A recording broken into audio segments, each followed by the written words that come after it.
Hello, I'm Michael Pierce, and this is The Human Condition. Our topic today is the ketogenic lifestyle, a beginner's guide. So many people have asked us to talk about ketogenic lifestyles over and over again. This one is going to be a little different than carnivore, so please understand that I'm going to talk about keto more than carnivore right now because so many people have specifically asked about the problem of seizure disorders because ketogenic diets were really developed in modern medicine for seizure disorders in especially children.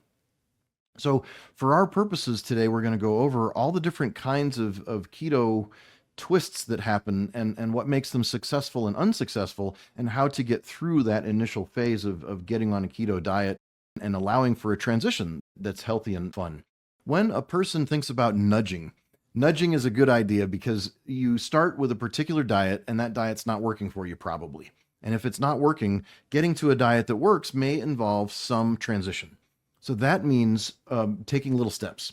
So please forgive yourself if you don't do it perfectly. Now, obviously, you want to be in a hurry if you've got cancer problems or if you've got seizure disorders or if you've got, brain injury or other stuff. But the good news is that ketogenic diets really do help nearly every brain condition because burning fats is what the brain is designed for. And in fact, babies are in ketosis. When babies are born and when babies nurse and are breastfed, they are in ketosis. That is what they're in. And so babies' brains are primed for ketosis. Athletes' brains, you may have seen Americans that go to do like an Ironman competition or some kind of marathon. And there's always ambulances waiting. And sometimes people get into a crisis and they die and they don't have good control of their glucose and they're, eating and drinking on the trail.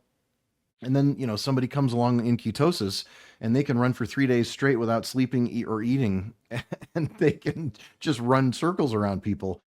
This is what happens. This is the food of Genghis Khan's armies. They just rolled across the steppes of Europe with a ketogenic diet, eating mostly horse meat and horse milk and horse blood.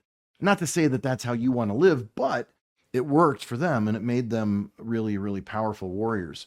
So understand that as we go, I want you to think of nudging yourself. Don't do this too hard and too fast. I think that the main thing we want to do is we want to start reducing carbohydrates and we want to slowly increase our salt.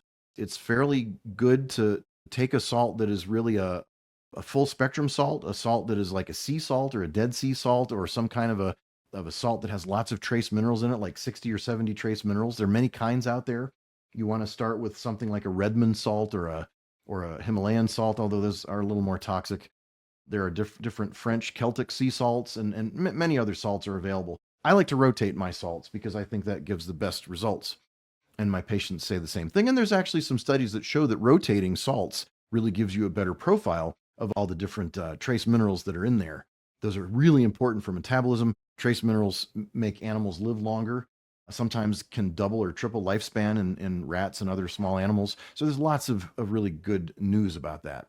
There are several types of keto diets. There are keto diets for children that have seizure disorders and they're growing and we don't want them to be stunted in their growth. There are diets for cancer. There are specifically ketogenic diets for bodybuilding where you're trying to add muscle and build muscle and strength and power and mass. There is weight loss where you're trying to lose fat and keep your muscle and not lose it, like when you're on Ozempic.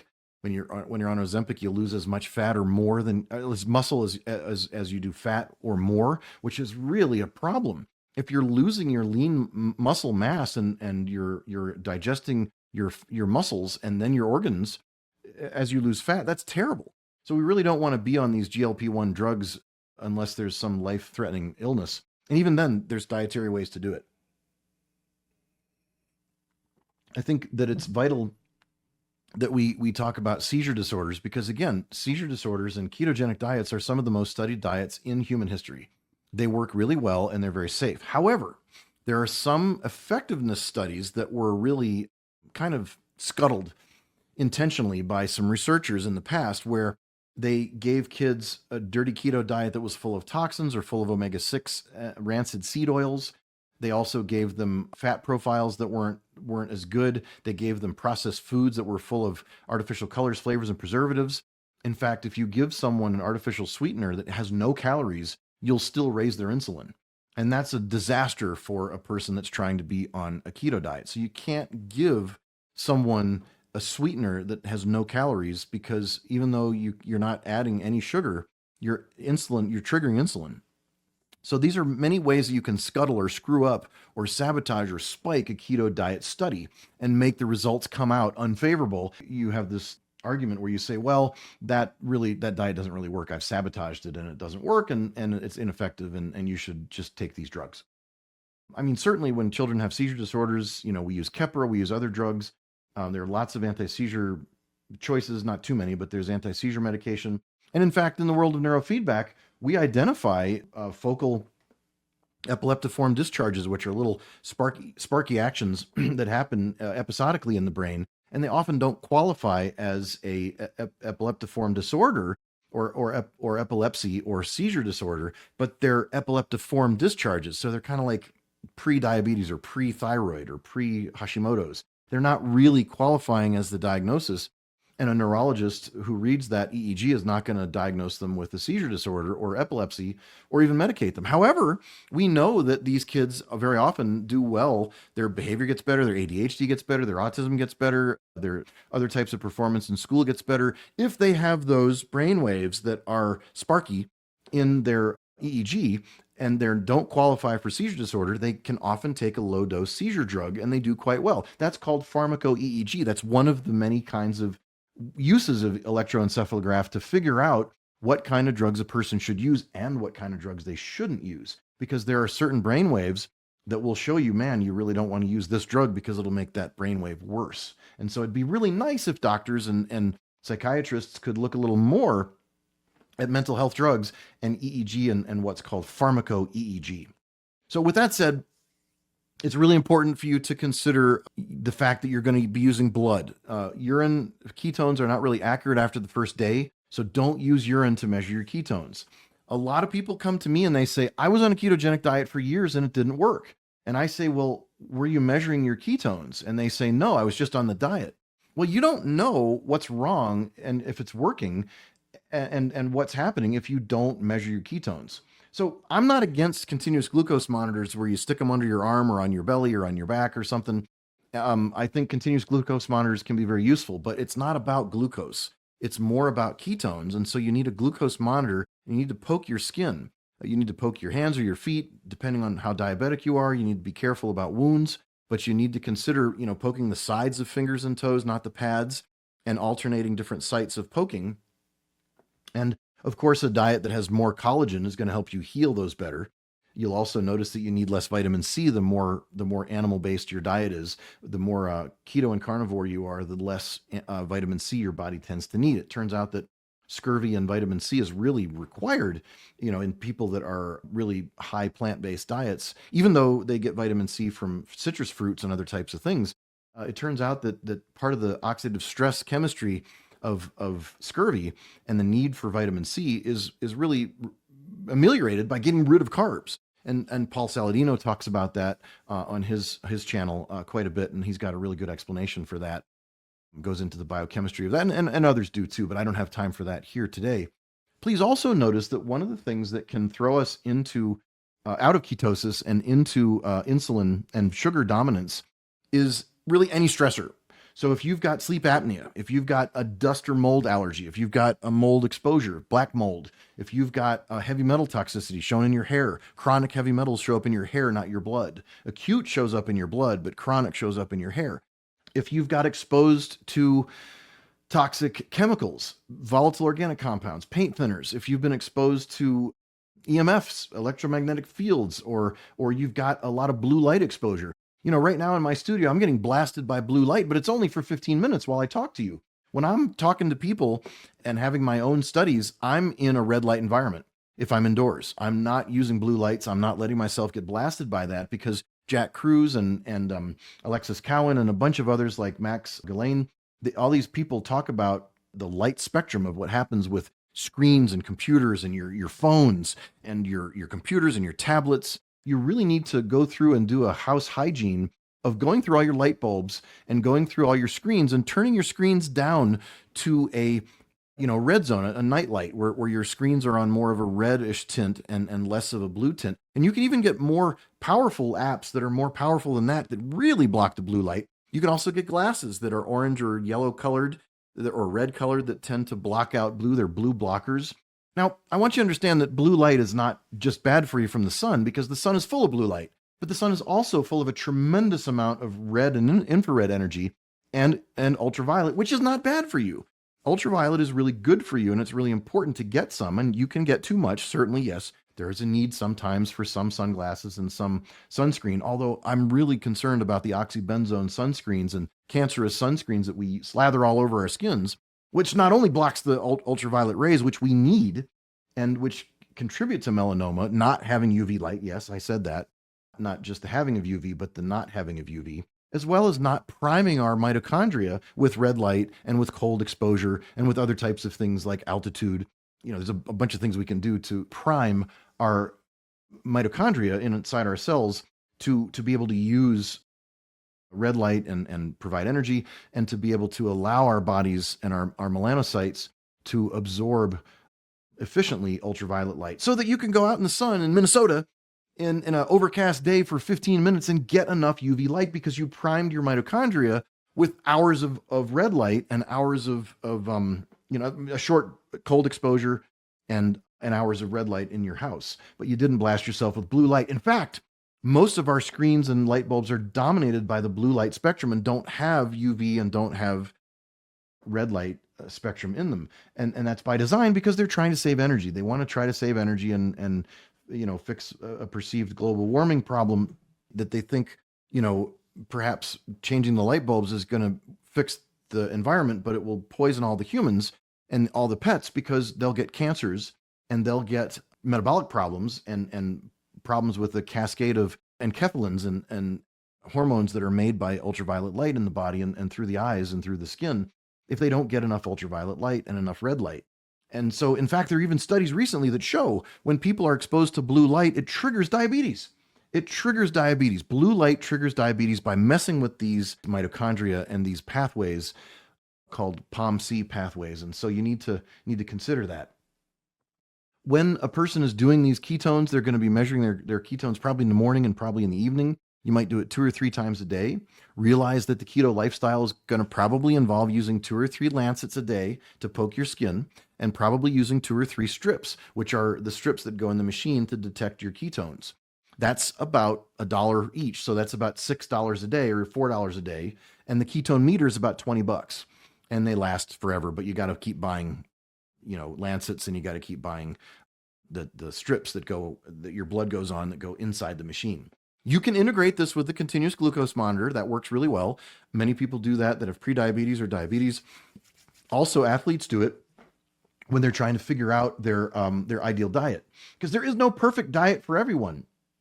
There are diets that are perfect for you for the time of your life and what your activity level is and where you live and what your genes are. So if you're like a black man with genes from Africa with very dark skin living in Minnesota, in Minneapolis, you might have a problem, and you might have a real problem with your sunlight exposure, and it might be difficult to regulate your food. So you might have to look at where you live and how your sunlight exposure works, and you might have to try different things. On the other hand, a person of Irish descent with really, nearly blue skin might have, or Scottish descent or Finnish descent, might do well in a high altitude environment that's alpine, and they might do well with saunas and infrared and heat and cold exposure and cold plunges, and then getting 15 minutes of sun a day with ultraviolet. And that's all they need. And they can make plenty of vitamin D, and they can make all that they need, even in an overcast environment. If the sun is overcast, it still provides way more light. On a keto lifestyle, you're going to need more magnesium. You're going to need more sodium, or you're not going to poop, because there'll be constipation caused by a lack of water in the colon from a lack of sodium and lack of potassium and lack of magnesium. So it's really important to get sodium, magnesium, and potassium, as well as other minerals, during this phase of life. I will say that a lot of people have exaggerated copper and zinc imbalances, which is a big part of the Walsh protocol for mental health. So if you're a mental health patient and you're trying to figure something out with regard to your brain's performance with any one of the DSM diagnoses, you might need to consider, your metabolic health with zinc and copper balance. Another thing that's really important is L-carnitine. L-carnitine is a protein that occurs mostly in animal products, And it is a protein that helps you burn fat efficiently in your mitochondria.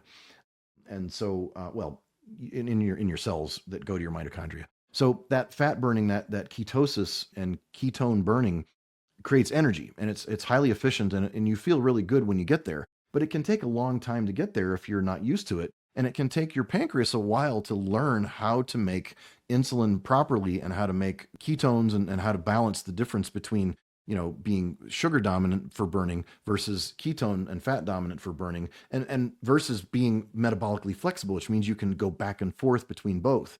And some people genetically are better at both. Some people are better at one. Some people are better at the other. And yes, there are people genetically who are better at burning sugars. Not very many, but there are people who are better at burning sugars. They tend to be really fast burning athletes that can do very quick, fast twitch fibers in their muscles. You've probably heard of, red muscle versus white muscle and all the different kinds of tissue and myoglobin and hemoglobin and all that stuff. So just know that if you want to get into sports physiology, you can do that, and you can really figure some stuff out.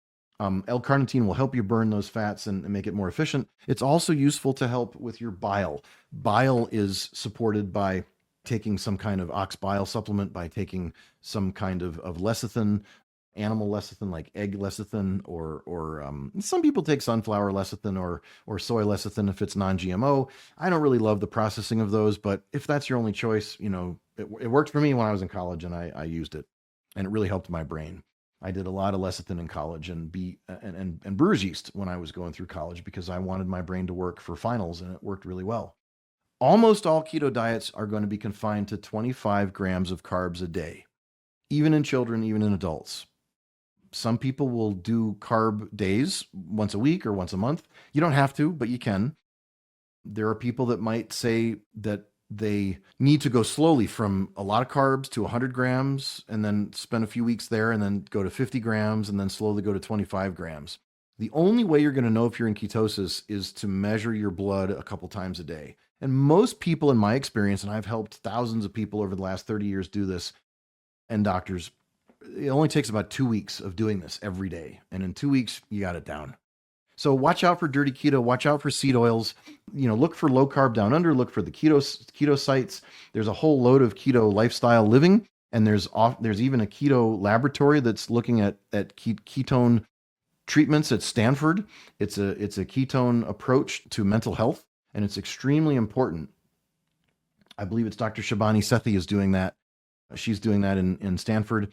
There is a number of people that are doing this, and I'll be talking about Brett Scher and some other videos. Brett Scher is a doctor that works with people doing keto for bipolar and for other types of mental health disorders. And there's a broad application. It's not just bipolar, but there's a broad application. Schizophrenia is being treated actively as the first line treatment is ketogenic diets. In the past, it was like, oh no, for mental health, and this was part of how pharma would beat us into submission. Pharma would say, well, mental health is too important and too sovereign and too delicate that you really must use drugs because, that natural stuff doesn't really work. And so people deserve to have the best treatment in the world, and it's drugs. And not always. I'm not convinced it's always drugs. Sometimes people are in a crisis and they need a drug, but if their doctors know what they're doing, you can make big changes in people who've had a psychotic break, who are in a mental institution and hospital, people who they've called the police on. You can make big differences with things like infralow neurofeedback, with things like ketogenic diets, and you can do them quickly, and you can do them in an institutional setting. In fact, many years ago, my philosophy professor at University of Wisconsin-Stevens Point told us stories of how when he was a young man during the Vietnam War, he was a conscientious objector, and he was able to go serve his time in a mental health institution as an orderly. And so he was able to take people that were having psychotic breaks and bad nights and go walk with them. And in fact, if he would walk with them and talk with them, in some cases, they would not need a straitjacket because this was before the medications. This was before all the psychotropic medications. So there were very few drugs available. So a straitjacket was what people got. And interestingly enough, if you walk and exercise, you change your blood sugar and you drive you need less insulin. If you're insulin resistant, walking will drive sugar into your blood cells. So we do this, when people have, insulin resistance, we make them walk and we give them salt. So I just wanted to go through this with you and make sure that I haven't forgotten anything. It's really fun to do a keto diet. I would encourage you to have a friend or a partner or a buddy. I would encourage you to do it in an entire household as a group and not make everybody eat exactly the same foods, but have everybody try to go more keto-ish. And going keto-ish or carnivore-ish is better than not for a lot of people. If you've got a problem with your skin, if you got a problem with your immune system, if you got a problem with your mind or your brain or your body, try it. It's very, very safe and it's very, very useful. And there are some pitfalls like the keto flu, which a good practitioner and a good set of YouTubes can help guide you through. There's only a handful of things. The keto flu is just some chemistry that goes wrong when you don't get something right with the keto diet. And there's like 3, 4, 5 things that you need to know. And I've said most of them here, but some of them involve skin rashes and other types of problems, with your breath or your skin or your guts or your sleep or your headaches or any number of things. And I won't do them all here, but you can really get help with keto flu symptoms looking at the keto lifestyle people. That's the keto lifestyle. Thank you.